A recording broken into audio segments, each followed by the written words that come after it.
Hello guys and gals, and welcome. So today we got the Abattoir of Zir. I spent about 10 hours, literally 10 hours, playing the Abattoir of Zir. I was able to get up to, what was I finally finished at, around Tier 7. Tier 7's a little rough. We just tried to do a Tier 7 and we failed about halfway through. So far, it's pretty fun, not gonna lie. It's really challenging. I mean, you do get access to your Tears of Blood Glyph, and then of course you start out with the Bloodforged Tier Sigil 1. So let me just start this out by saying, how do you activate the Bloodforged Sigils? Well, first off, you're going to want to go to Ked Bardu, and in Ked Bardu you got to talk to the Occultist. The Occultist will give you the first sigil. You will not get access to the sigil unless you have completed your season journey, so make sure you complete your season journey. And then once you have completed your season journey and you talk to the Occultist, she gives you the first tier. To get access to the subsequent tiers, you have to complete each individual tier. You can't really skip tiers. So like if your friend has a tier 7 and he runs you through a tier 7, then you're going to get access to tier 8, and that's it, and you'll have tier 1 and tier 8. We actually tested this. Each sigil costs 800, 850, 900, 950, 1,000, 1,050, 1,100, etc. When you clear a dungeon, you get a pretty significant amount of Glyph EXP, or sorry, sigil dust. I actually have a really large amount of sigil dust today, 25,000. But when I started, I had none. I basically had none. So, pretty cool there. How is it inside of the actual Abattoir of Zir? Well, the Abattoir of Zir is basically like a Nightmare 100 dungeon, but it's definitely something that you need to be a little bit tankier than normal for. Let's do a little, just a tier 1 real quick, and I just want to show you how this runs. So basically, you craft your sigil, and when you craft your sigil, you're going to be able to right-click on it. The portal, though, is right here.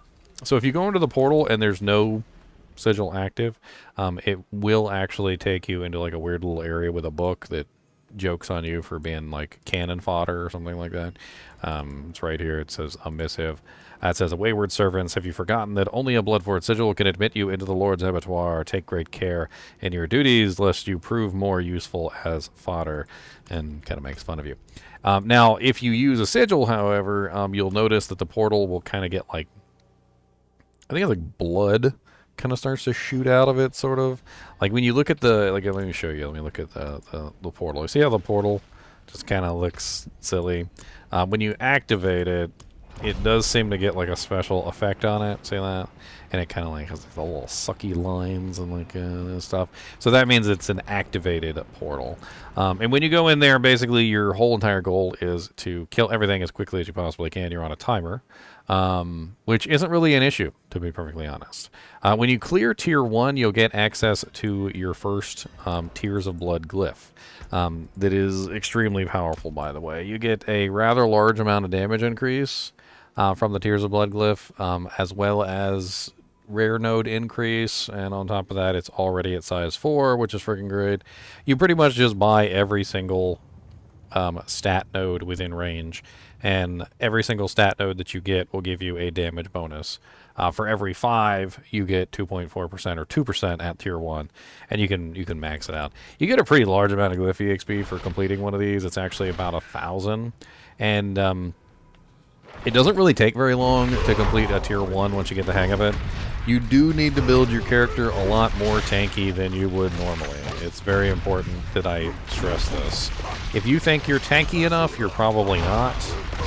You're gonna need to be more tanky than you would be to clear a Nightmare Tier 100 dungeon. If you can clear a Nightmare 100 dungeon with ease, then you're somewhere in the ballpark, and you need to make your character a little bit more tanky than that, so that you're able to clear the abattoirs. Now, the interesting thing is that the abattoirs don't really get more difficult in terms of like damage output. It doesn't really seem like the monsters hit harder in like the higher tiers of abattoir. They really just have more HP, a lot more HP. The higher tier you go, the more HP they have, to the point where you're literally trying to kill trash mobs that you were one-shotting before. And at the end of the dungeon, is a Bloodseeker. So the Bloodseekers are the final boss, essentially, and once you've finally completed your Abattoir of Zir, you get presented with 3 Bloodseekers who have random modifiers, and the random modifiers can be absolutely nasty. I wouldn't even be too sad if a particularly nasty set of Bloodseekers manages to absolutely annihilate you from existence. And the reason is because depending on the modifiers that they get, it could very well be possible that they're basically unkillable. I've had some really nasty modifiers for this.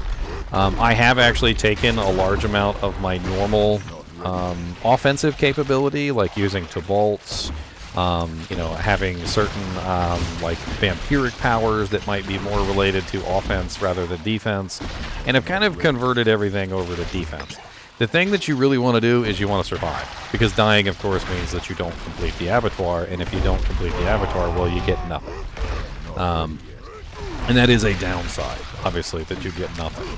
But the benefit of completing the Abattoir is that you're going to get a massive amount of Glyph EXP. The Tears of Blood Glyph, of course, if you complete it for the first time.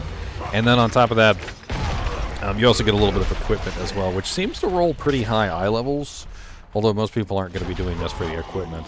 To be perfectly honest, if you want equipment, you're probably going to run Duriel, because Duriel drops 925 guaranteed every single time, which is better than this anyway. It's actually pretty fun, though, because once you get your Tears of Blood Glyph kind of leveled up a little bit, and you get some of that sweet, sweet damage multiplier running, you can really start hitting and feeling a big difference in the amount of damage output that you put out. It's actually kind of crazy, because it feels like the Tears of Blood Glyph might be making all of our content in the game rather trivial by definition, which might not be what they intended. I actually, when I first heard about the Tears of Blood Glyph, I was actually pretty sure that they were probably going to make it into a kind of like an exclusive thing that only worked within the Abattoir, because that made more sense to me, because it wouldn't trivialize all other content as a result. But it does seem to work outside of the Abattoir, and the power that you obtain from it is pretty crazy, to be perfectly honest. Let me see if I can complete this one and not make an absolute fool out of myself. This is my Frenzy build, by the way, and if you would like to download or like take a look at my build, I do have a video of it posted. I made a fool out of myself. This one has been adjusted slightly. I got frickin' nuked by a Bone Thrall Ballista off screen. This one is slightly adjusted from the original form because I realized I needed more damage reduction. And that's what I mean. So if you check out my original build on this, the original video, my damage reduction isn't as high. I took a couple things and changed it. So first off, we've got... I dropped Steel Grasp. I used Steel Grasp in most of the dungeons to pull everything together, and I just didn't really need it. So I went with Challenging Shout instead. This was one of the changes that I made to give myself a little bit more tankiness, even more so than I had already. Number 2, I also grabbed Martial Vigor and Imposing Presence. I grabbed both of those to make myself a little bit tankier as well. And then on top of that, I also changed out one of my vampiric powers. One thing that you guys may notice as you're going along is that, well, because the density of the monsters is so high, because there's such a huge density in, like, ridiculous amounts of elites, you got fire effects, freezing effects, terror effects, fear effects, like stuns, freezes, chills, all that going off all at one time, you may have trouble actually staying alive just simply because of crowd control. I actually pulled in Metamorphosis. I don't usually use more Metamorphosis. I like to go with more offensive damage. But one of the things that I realized after running it, like, I think it was like 3 times, and I died 3 times to getting locked in crowd control, is that you're probably going to need multiple unstoppables to get yourself out of danger. Metamorphosis is one of the easiest ways to add in a bunch of free unstoppables to your build, but you can also do other things like Wrath of the Berserker, Rallying Cry. You know, there's tons of different ways that you can add unstoppables into your build. But you're going to find that due to the density and the extreme spamming nature of all of the ridiculous number of crowd control effects that you might be in trouble. As you saw just a little while ago, and aptly so, is that the Bone Thrall ballistas, which are absolutely nasty from a distance, can often just snipe you, literally from off screen. And there's very little that you can do about it. There's going to be ways that you're going to die in here that it's going to suck. But if you get things down and you start running it quickly enough, 1,000 Glyph EXP, even for just tier 1, is massive, and you can very easily cap out all your glyphs and start working on your Tears of Blood glyph with relative ease. As you can see, I've got my Tears of Blood glyph to level 5 so far, which has taken me a little bit, and it does scale up pretty high. The amount of Glyph EXP that you get doesn't really make up for how high it's scaling. Like I'm currently at, like, I think it's like 11,400 Glyph EXP it took me to get to tier 5, and it's even more than that for the next one. Just like with the regular glyphs, you know, it starts out easy, and then it scales up, and it goes up crazily. Now, one thing I did notice, however, is that the Glyph EXP that you get from the actual Tears of Blood doesn't go up as massively to counter that. So when you start at tier 1, it's like, what is it, like 1,000, and then it goes to like 1,100. I actually had it written down here. Hold on, let me see if I can find it real quick.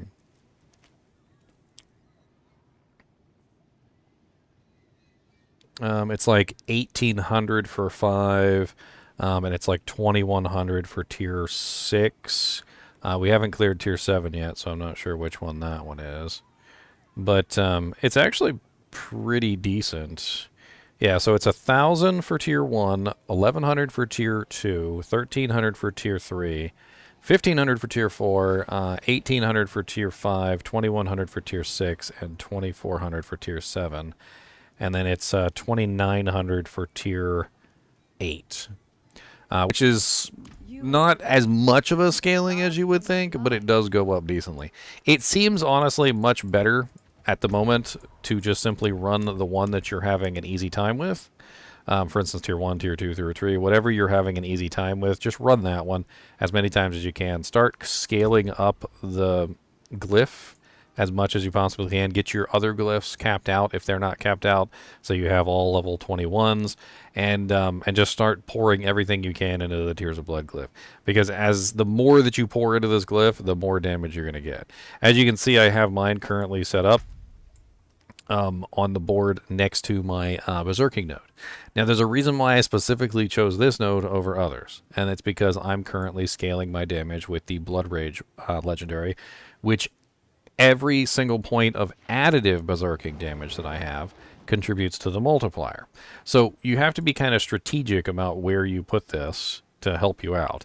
I placed it here because of the Berserking and because of the damage reduction from close, so that I could scale the damage reduction from close and the Berserking, which also in turn gives me more damage reduction and scales the Blood Rage passive as well, so I'm getting more multiplier damage from that. And as you can clearly see, I've also literally spent like points in just about every single core skill. You're going to have to give up some of your points in other things to obviously cap those out.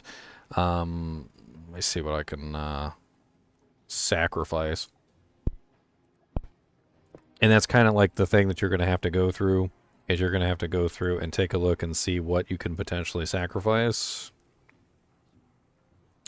to add a little bit more damage output. I'm not going to sacrifice damage reduction. I do not need this willpower node, do I? Oh, no, I do, because it's got to connect that. Connect the dots. La, la, la. Still trying to figure out how I can sneak out, like, two more. This one right here, and this one right here. Which would get me a little bit more multiplier, but I just don't know where I can sneak those extra two out.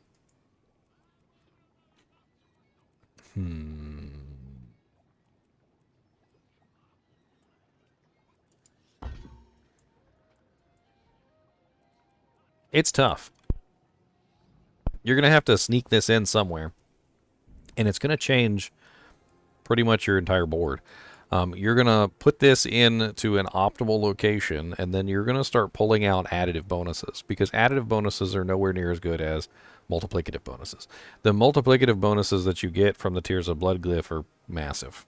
And I know it says a plus there, but it's supposed to be a multiplier, and I'm pretty sure it's a multiplier because the damage that it's adding is crazy. So it must just be not tool-tipped correctly. But right now, look, I'm looking at 71% multiplier, which is basically a little bit better than like a Tibalt's, for instance, and it's constant. So it never goes away. And then that's not including, of course, everything else that you can get from it with the bonus to the rare nodes. It also increases in size at level 50, which is going to take quite some time to get to. It goes up by 0.1% per level that you increase it in the amount that you get per node. And you can potentially have, like, for instance, here, I've got, what is that, 1, 2, 3, 4, 5, 6, 7, 8, 9, 10, 11. Actually, you know, let's just do this. 1, 2, 3, 4, 5. So 5 times 5, which is 25. 24, 23, 22, 21, 20, 19, 18, 17. Let's say about 17. So you're looking at about 17 slots that you could potentially build multiplier damage with. And this gives you a pretty ridiculous amount of bonus. And that's 17 times 5, but then there's also the 7 damage, the 7 stat ones that are going to give you more than the 5 stat ones. So the 5 stat ones are only giving you 2.4%, and the 7 stat ones are giving you 3.4. And then eventually it's going to expand in size again at level 50, and you're going to have to incorporate even more of the nodes, the surrounding nodes in as well, which is just going to get even more silly. There's going to be a couple like optimal builds, I'm sure, optimal places for you to put your Tears of Blood to get the most out of it. But basically what the Abattoir of Zir is in a nutshell is this. It's a very tough dungeon. It doesn't really scale up in difficulty, but does scale up in the HP of the monsters. And the Tears of Blood glyph is essentially how you scale your damage to accommodate the increase in health of the monsters. So the higher you can get your Tears of Blood glyph, the more damage you can do, and the more damage you can do, the higher Abattoir of Zir that you can do. It's kind of a fun little challenge. I'm having a blast with it with this particular Frenzy build. Obviously, I get my butt handed to me on occasion. But I think the cool thing about it is they're so fast because there's a 10-minute timer on them. And we've actually been able to complete them in like 2 minutes. They're so fast that you're getting like 1,000 Glyph EXP in 2 minutes. Even if you say it's 3 minutes, I mean, you could multiply that out on a calculator. Let's just run this really quickly on like a calculator. And let's assume that you did... I don't know, let's say you can get them in 3 minutes, right? So you take 60 minutes and you divide that by 3, and you can do about 20 runs an hour, which is 20 runs an hour with 1,000 Glyph EXP per run. You're still talking about 20,000 Glyph EXP in an hour, which is pretty darn good. You're going to be able to get your Tears of Blood glyph up pretty high by that point. And like I said, you get basically all the sigil powder that you spent on the glyph and then some.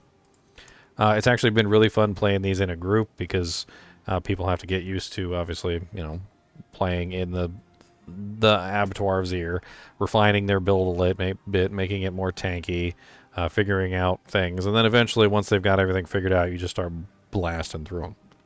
It's pretty fun. I think that's pretty much it. I gotta head to work. So, as always, I do appreciate you guys and gals watching my videos, even when we're just talking about the Abattoir of Zir. And as always, keep watching.